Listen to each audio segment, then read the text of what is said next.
십자가 은혜 받으려고 주께로 옵니다.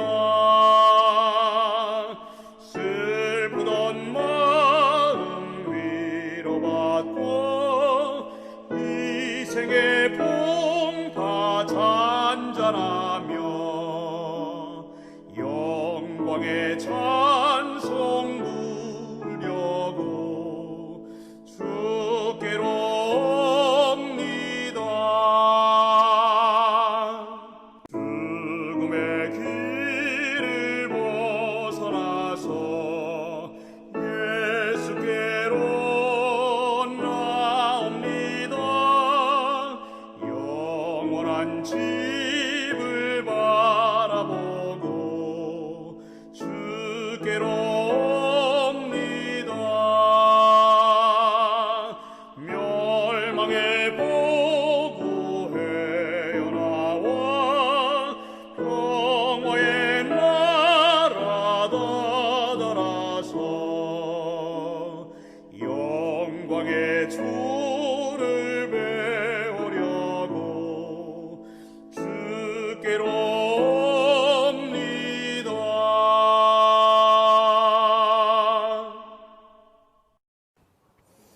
다 같이 기도하겠습니다. 하늘에 계신 우리 아버지, 부절제한 음식의 섭취로 인해서 건강이 망가지고 생각이 하나님의 말씀에 순종하지 못하고 있는 이때 저희를 불러 건강 기별을 듣게 하심에 감사를 드립니다.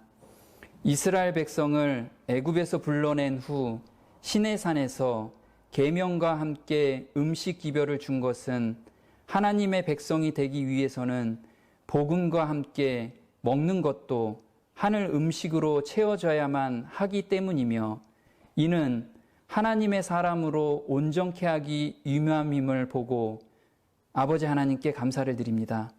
건강 기별을 전하시는 강사님께 성령님이 함께 하셔서 하늘 음식이 무엇인지 전달하게 하여 주시고, 기별을 듣는 저희들에게도 성령님이 함께 하셔서 듣고 순종할 수 있는 마음을 주시기를 간절히 바라옵니다. 건강 기별을 듣는 이 시간 시작과 끝을 주관하여 주시길 우리 주 예수님의 이름으로 감사하며 기도드립니다. 아멘. 안녕하십니까? 우리는 살아가면서 예기치 않은 다양한 일들을 경험하게 됩니다.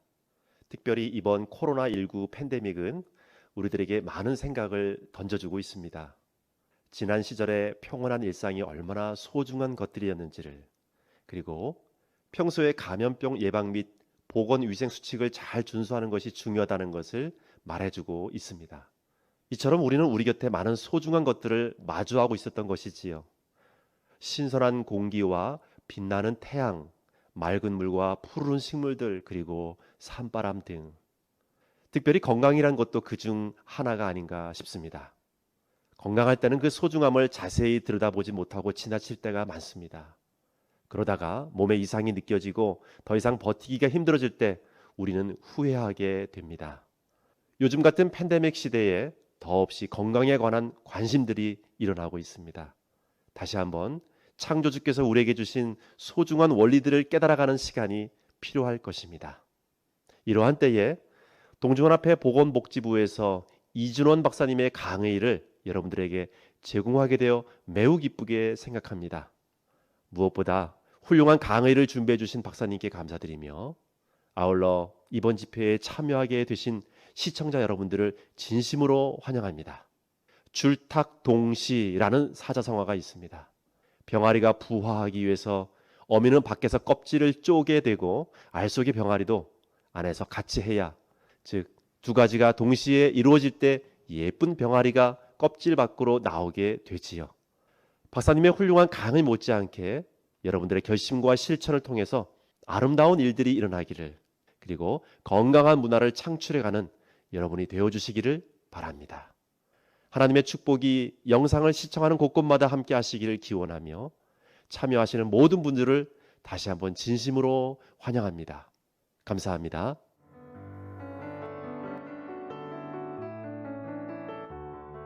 안녕하십니까. 미국 로마린다에서 살고 있는 이준원입니다. 여러분, 건강 부트 캠프란 운동선수와 코치가 함께 합숙 훈련하는 것을 뜻합니다. 그래서 여러분들에게 일방적으로 코치만 하는 것이 아니라 저도 직접 함께 운동을 하는 것입니다. 건강 운동을 하는 것이죠. 그런데 이 건강 부트 캠프를 하시면서 세 가지를 염두에 두시고 여러분 삶에 적용하셨으면 좋겠습니다. 첫 번째, 새로 배운 것. 두 번째, 내가 실천할 것. 그리고 세 번째, 이웃에게 전할 것. 이 세 가지를 염두에 두시고 삶의 실천을 하시면 이 건강 부트캠프가 정말 값진 시간이 될 것을 확신합니다. 오늘은 그 첫 강의로 3, 4대를 위한 후성 유전학입니다. 여러분, 여기 사진을 먼저 한번 보시고 함께 생각을 해보시기 바랍니다. 여기 보면은 대한민국 사람이라면 마음이 뜨거워지고 마음이 뭉클해지는 장면이죠. 히딩크는 우리의 대한민국 국민이 된 것과 같은 그러한 느낌이 있습니다. 하나가 됐죠. 역사적으로 이렇게 우리를 하나로 모은 사람이, 모은 리더가 몇 분이나 되는지 모를 정도로 at one ment, 하나됨을 이루셨습니다. 이분이 네덜란드 분입니다. 그런데 오늘의 제 이야기의 시작도 네덜란드에서 시작이 됩니다. 여기 보면 4대에 걸친 여성들의 사진이 있습니다. 제1세대에서는 기근 당시 임신했던 증조 할머니의 모습이고요.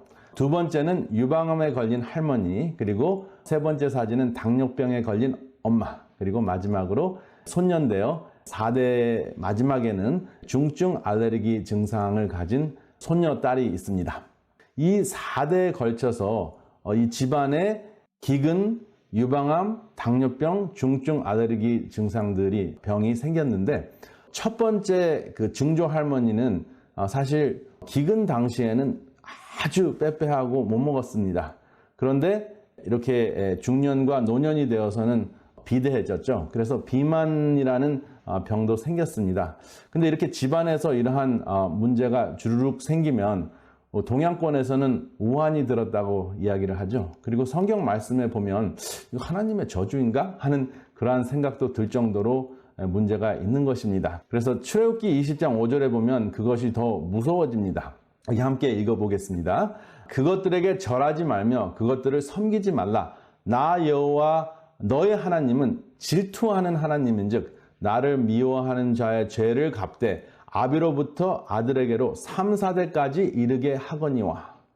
그러니까 하나님은 질투하셔가지고 죄를 갚는 분으로 묘사가 돼 있는 것 같습니다. 근데 과연 하나님께서 질투하시고 3, 4대까지 이르게 한다 하는 그 말씀이 어떤 것인지 과학보다 앞선 성경이잖아요. 그런데 뒤늦게 과학이 어떻게 밝혀냈는지 함께 살펴보겠습니다. 이 답을 설명을 하기 위해서 역사를 거슬러 올라가겠습니다.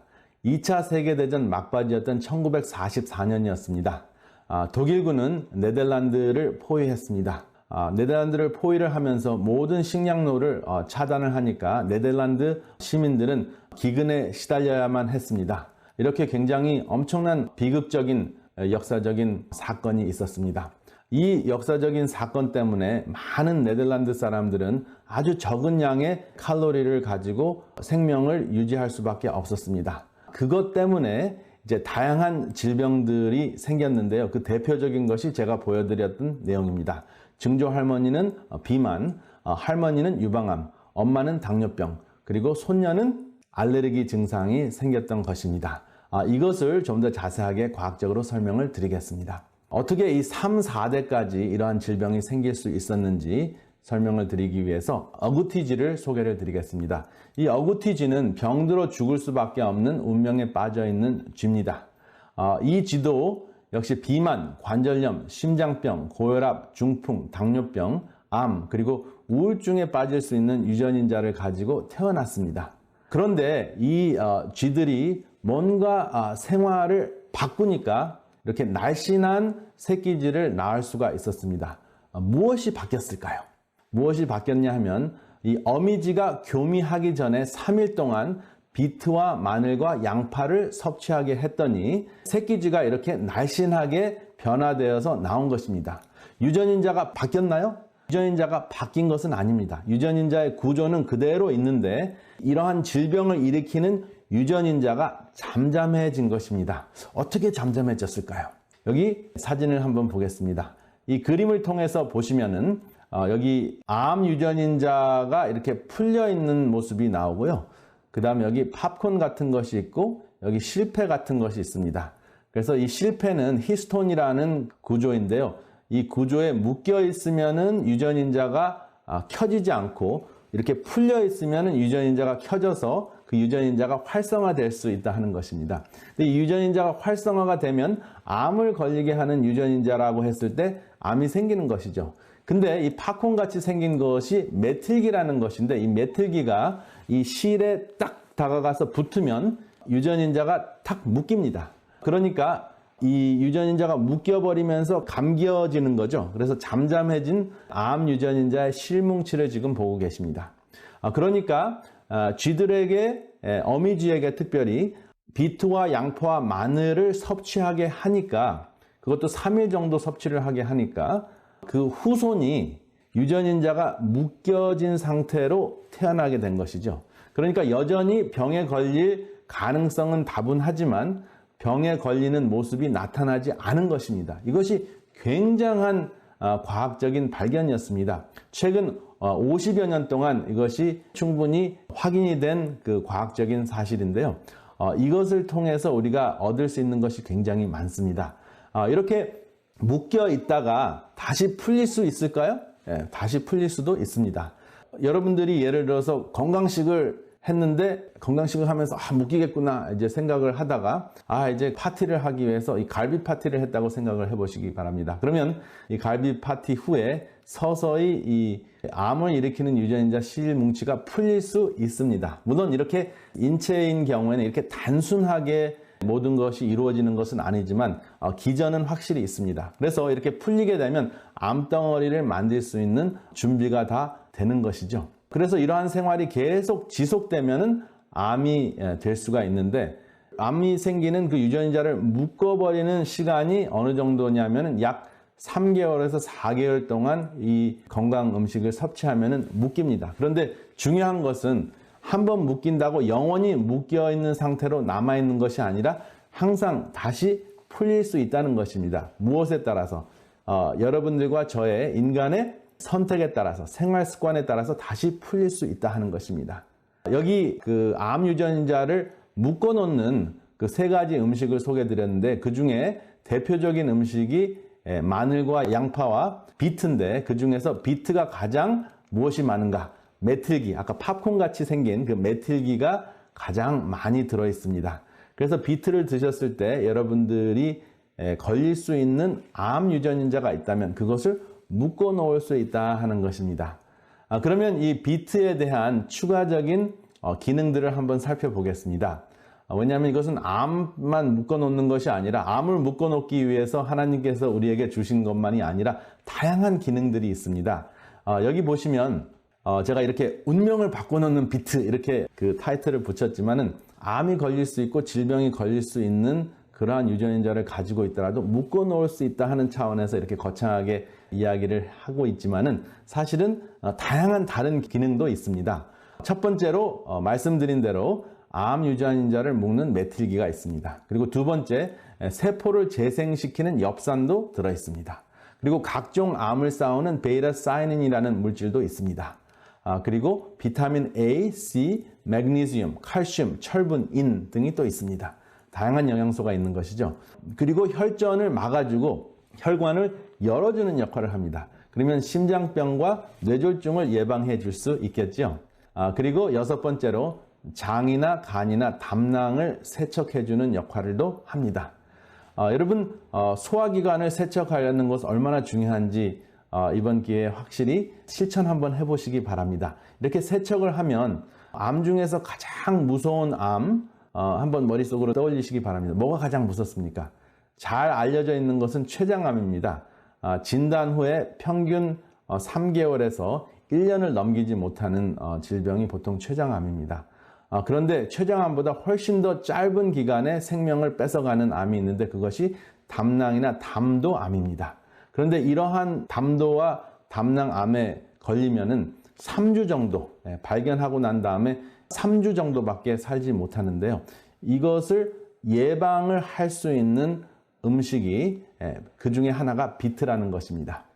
그래서 이 비트가 간과 담낭을 세척해 주기 때문에 반드시 비트를 먹으면 반드시 담도암이나 담낭암에 걸리지 않는다라고 할 수는 없지만 큰 도움이 된다 하는 것을 기억하시고 여러분 삶 속에 꼭 포함하시면 어떠실지요. 그리고 마지막으로 탄수화물이 풍부해 기운을 돋구어주는 역할을 합니다. 그러니까 이 비트 하나만 가지고도 다양한 혜택을 얻으실 수 있는 것이죠. 그러면 이 비트를 어떻게 드시는 것이 좋을까요? 대표적으로 이 비트는 이렇게 구워 드셔도 그 효과가 감소가 되지 않습니다. 어떻게 구워 드시면 좋으냐면 한 3개나 4개 정도 중간 크기의 비트를 구워서 드시거나 또 익혀서 드시는 건데요. 껍질째 오븐에 섭씨 200도 정도에 1시간 반 동안 구우시면 되고요. 그리고 스팀을 했을 경우에 물을 끓여서 증기로 익히셨을 경우에는 한 15분만 익히셔도 됩니다.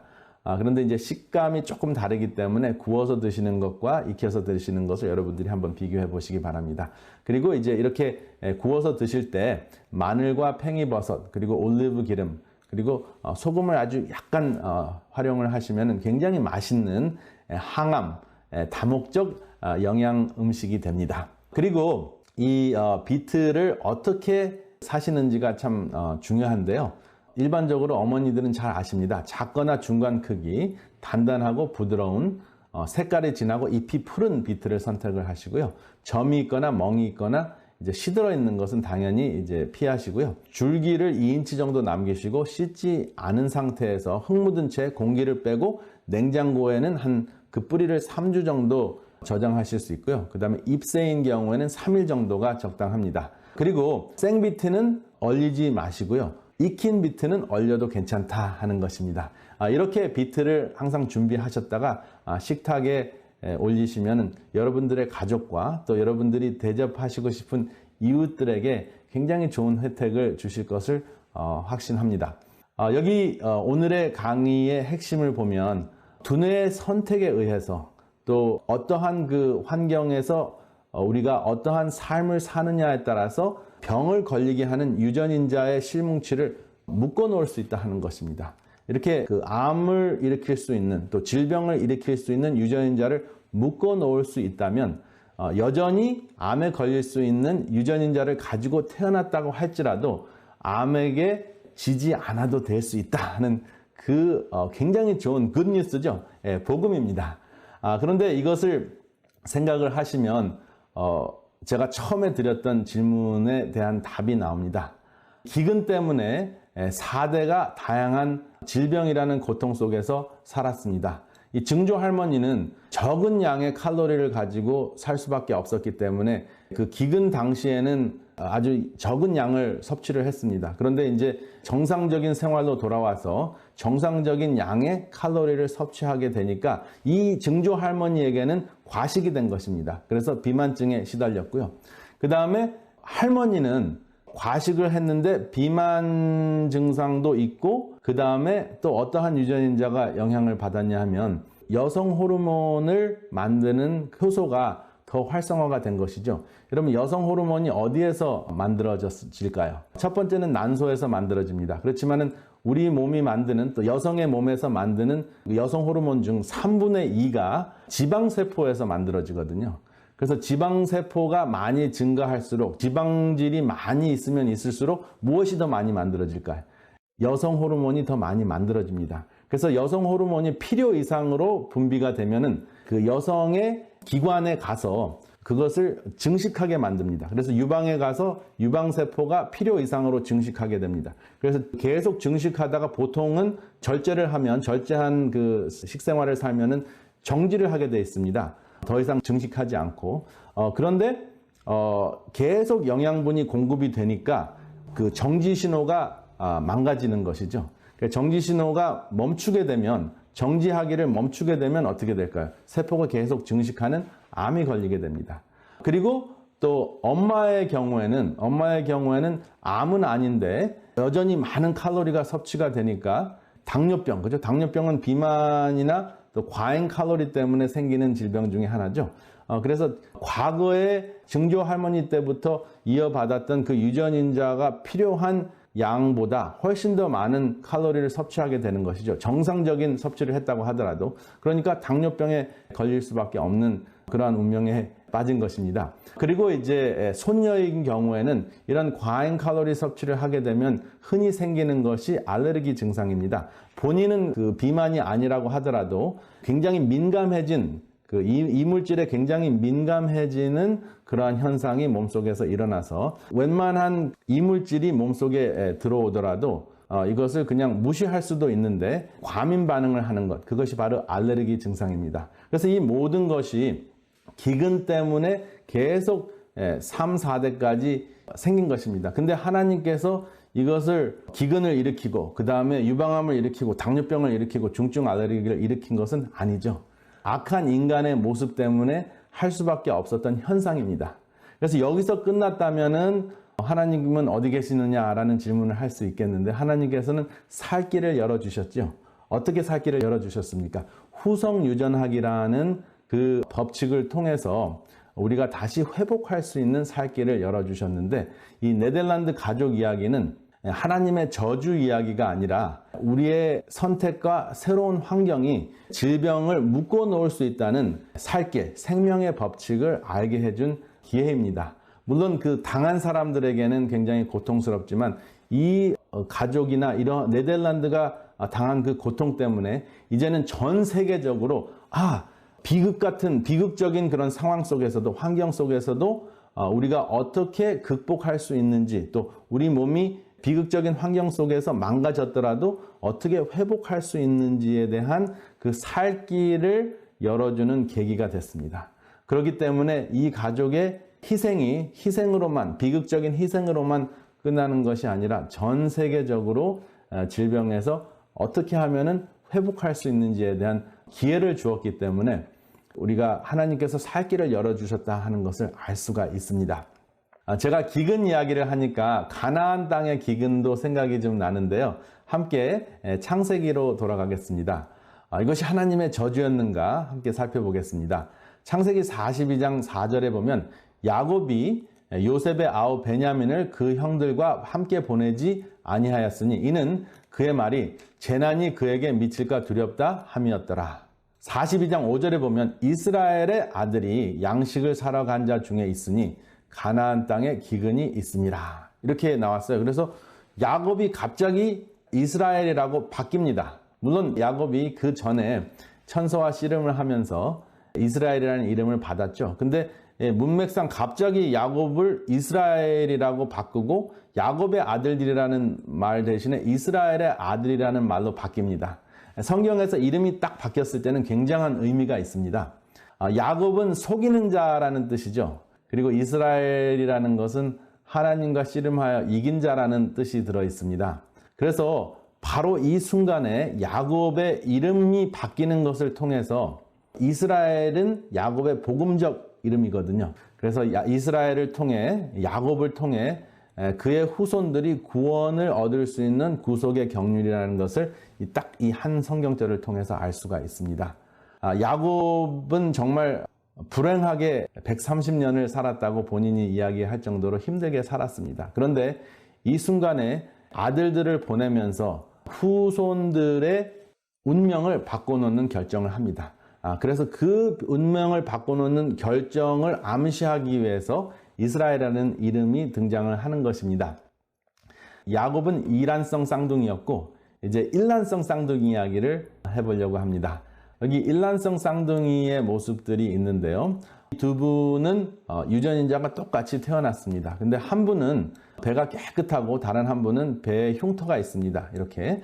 그래서 한 분은 아무 질병이 없었고 다른 한 분은 위암에 걸려서 위암 수술을 하신 분입니다. 왜 그랬을까요? 같은 유전인자인데 다른 운명을 가지게 된 것이죠. 유전인자를 검사를 하면 여기 3살 때는 똑같은 일란성 쌍둥이였기 때문에 유전인자가 똑같았습니다. 그런데 50년이 지나고 난 다음에는 유전인자의 그 발현 상태, 유전인자가 활성화되는 상태가 전혀 다르게 나타나는 것인데요. 어떠한 차이가 있었을까요? 위암에 걸리지 않은 그 쌍둥이 중에 한 분의 답이 바로 열린 마음이었습니다. 나는 항상 열린 마음으로 사람들의 조언을 듣고 내 삶에 실천을 했다라고 이야기를 합니다. 그래서 이 열린 마음이 암이 걸릴 수 있는 운명을 바꾸어 놓았다 하는 것입니다. 그래서 인간의 그 위기, 암에 걸릴 수밖에 없는 위기, 기근이라는 위기를 반전시킬 수 있는 하나님의 기회, 하나님의 생명의 섭리를 우리가 후성유전학을 통해서 알 수 있습니다. 후성유전학 하면 굉장히 어려운 단어로 우리 머릿속에 떠오르는데요. 아주 간단합니다. 하나님께서는 우리가 삶 속에서 선택을 바꿀 수 있다면 우리의 운명을 반전시키는 그러한 기회를 주신다 하는 것으로 살 길을 열어주시는 하나님을 이미 성경은 이야기했는데 과학은 뒤늦게 그것을 확인시키는 것이죠. 여기 이 후성유전학, 바로 에피제네릭스라는 영어 단어를 번역을 한 것인데요. 제네릭스라는 것은 유전이라는 뜻이고 에피라는 것은 유전 위에, 위라는 뜻입니다. 그래서 유전인자 위에서 유전인자의 on, off, 켜지고 꺼지는 것을 조절한다는 뜻입니다. 그런데 이것이 우리의 선택에 의해서 조절이 되는데 이렇게 묶어 놓을 수 있다 하는 것입니다. 우리는 죄의 영향 때문에 운명적으로 죄의 영향 가운데서 살 수밖에 없습니다. 그런데 생명의 법칙을 선택할 때 죄의 영향을 억제할 수 있다는 복음을 후성유전학적으로 우리가 알 수가 있게 됐습니다. 이것을 신학적으로, 성서적으로는 성화라고 합니다. 얼마나 놀랍습니까? 성경과 우리 몸의 저자가 같기 때문에 과학보다 앞선 성경을 우리에게 주신 하나님의 뜻입니다. 굉장히 감동적이지 않습니까? 우리가 생명의 법칙을 선택을 하면은 죄의 영향을 묶어 놓을 수 있다 하는 것은 알고는 있지만 좀처럼 실천하기가 힘듭니다. 왜 그럴까요? 관성의 법칙 때문에 그렇습니다. 이 관성이라는 것은 움직이지 않으려고 하는 영적 게으름이라고 할 수 있습니다. 근데 훌륭한 물리학자였고 신학자였던 뉴턴은 이것을 물리학적으로 설명을 했는데요. 힘은 움직이지 않으려고 하는 그 관성의 질량 곱하기 가속도라고 물리학적으로 설명을 했습니다. 근데 이것은 물리학적으로만 국한된 것이 아니라 우리 삶의 변화에 정말 중요한 개념입니다. 우리가 변하려면 우리 스스로 되는 것이 아니라 힘이 가해져야 된다 하는 것입니다. 근데 이 힘은 어디에서 올까요? 여기 백지가 있습니다. 백지를 보면 아무것도 안 보이죠? 그런데 제가 동그라미를 그리는 순간 바깥과 속이 구별이 됩니다. 바로 이 구별됨을 거룩함이라고 하는데 거룩함이 우리에게 변화될 수 있는, 관성을 이길 수 있는 힘을 부여해 줍니다. 이 동그라미 속을 들여다보면 구멍이 있습니다. 홀이 있는데 이 홀을 가만히 보면 거룩함과 아주 직결되어 있는 개념입니다. 이 구멍은 비워졌다는 뜻도 되죠. 구멍이 없으면 우리는 존재할 수 없습니다. 눈구멍이 없으면 볼 수가 없고 귓구멍이 없으면 들을 수가 없고 콧구멍이 없으면 숨을 쉴 수가 없습니다. 그리고 입구멍이 없으면 먹거나 마실 수도 없습니다. 땅구멍이 없으면 우리의 몸의 온도를 조절하지도 못합니다. 그리고 우리 몸속에 다른 많은 구멍들이 있는데 막히거나 작동을 하지 않으면 우리는 살지 못하거나 사는데 굉장히 많은 질병을 얻을 수가 있습니다. 그래서 이 구멍, 비워진다는 것, 통한다는 것 굉장히 중요합니다. 그런데 이 구멍의 개념을 가지고 있는 홀에다가 E를 빼고 Y를 붙이면 홀리가 되죠. 그래서 이 비워짐, 통한다, 소통한다는 그 뜻을 하는 그 구멍을 뜻하는 단어에다가 Y를 붙이면 거룩함이라는 단어가 되는데요. 로마서 12장 1절과 2절을 통해서 이 개념을 함께 생각해 보는 시간을 갖겠습니다. 먼저 로마서 12장 1절을 보겠습니다. 읽겠습니다. 그러므로 형제들아, 내가 하나님의 모든 자비하심으로 너희를 권하노니 너의 몸을 하나님이 기뻐하시는 거룩한 산 제사로 드리라. 이는 너희의 드릴 영적 예배니라. 여러분 여기 보시면 좀 이상하지 않습니까?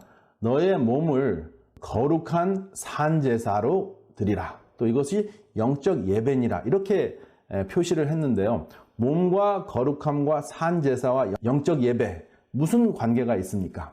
이것을 풀려면 다른 성경절을 찾아봐야 되는데요. 사도 바울이 이 성경절을 썼을 때 아마 레위기 11장 44절을 참고했을 것이라고 생각을 합니다.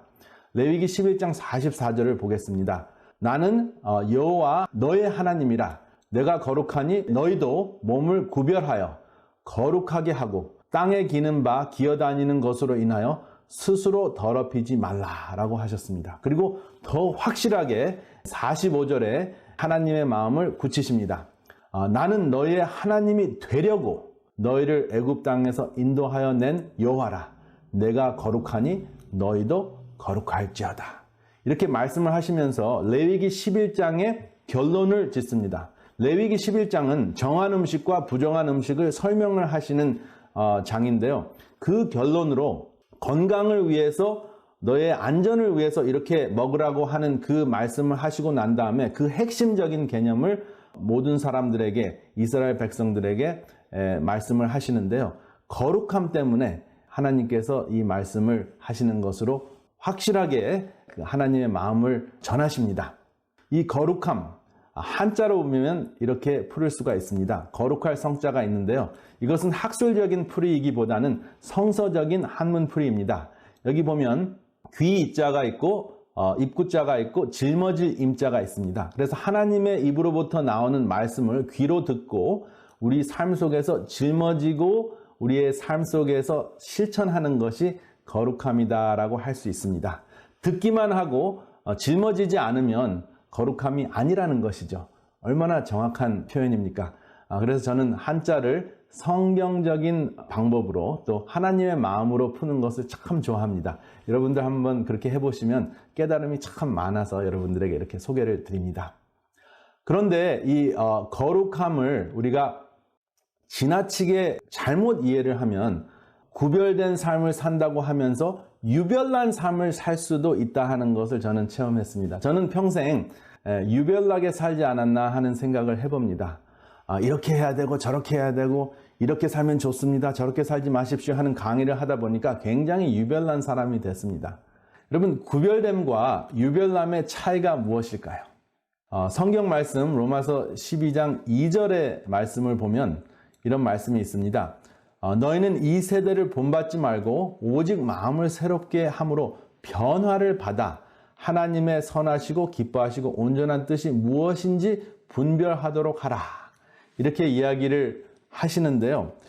변화를 받지 않는 그러한 모습으로 남에게만 변화라고 하는 것도 유별난 모습인 것 같습니다. 그리고 내가 계속 강의만 하다 보면, 내가 가르치고 있다만 보면 남 이야기를 듣지 않으려고 하는 유별남이 생기는 것을 제가 깨달았습니다.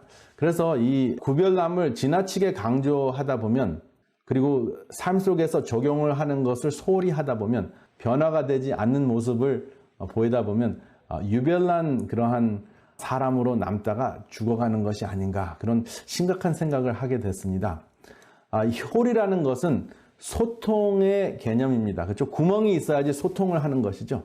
눈으로 소통을 하고 귀로 소통을 하고 숨을 쉬면서 소통을 합니다. 먹으면서 소통을 합니다.